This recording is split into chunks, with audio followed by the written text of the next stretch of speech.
Tundra swans look very similar to the resident trumpeter swans that we have here in Iowa. The main difference that you'll notice is on the bill.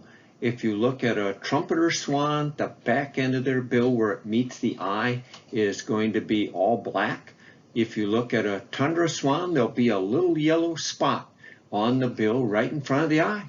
Otherwise, they're kind of tough to tell apart. But anyway, these tundra swans nest in far northern Canada, and they winter around Chesapeake Bay and the upper Mississippi River near Brownsville, Minnesota, La Crosse, Wisconsin is a main staging area for them because basically the backwaters here, the side channels are filled with lots of arrowhead plants and wild celery, and these swans like to eat those nutritious tubers as they fuel up for the last leg of their journey from far northern Canada to Chesapeake Bay.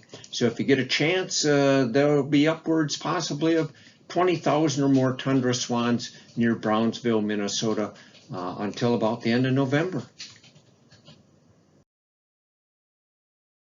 Wilson snipe is a chunky little shorebird with a really long bill.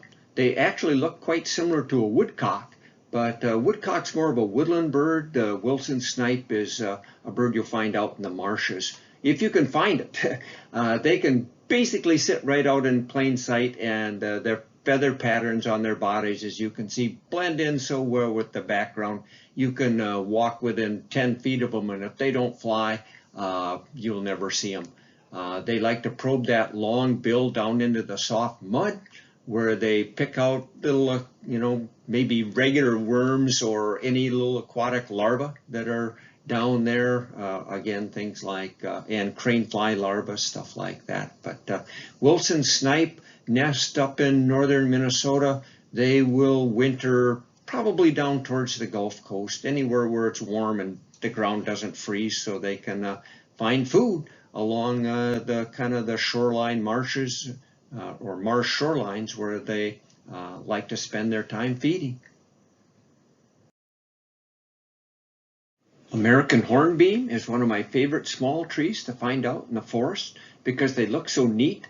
By small, I mean these trees don't usually grow much taller than 20 feet or so, and usually they'll kind of grow in a clump. You can kind of see here in the foreground, there's 1, 2, 3, 4, at least 7 stems I see there with some big oak trees in the background. But and oftentimes those stems will be coming out right close together. These are kind of scattered out here. But the neat thing about American hornbeam really shows up now in the fall, and maybe even more so in the winter, is that unique kind of fluted look that you'll see on the bark. Another name for American hornbeam is blue beech.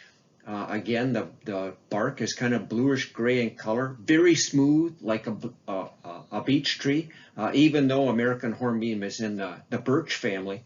But another name for the American hornbeam is musclewood, because it kind of looks like a bodybuilder flexing their muscles there with the veins popping out. A very hard wood on American hornbeam.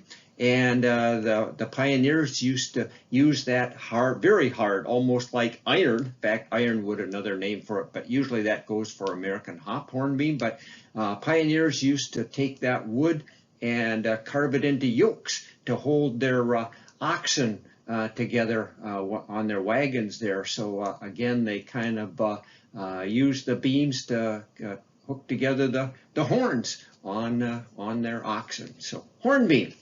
American hornbeam.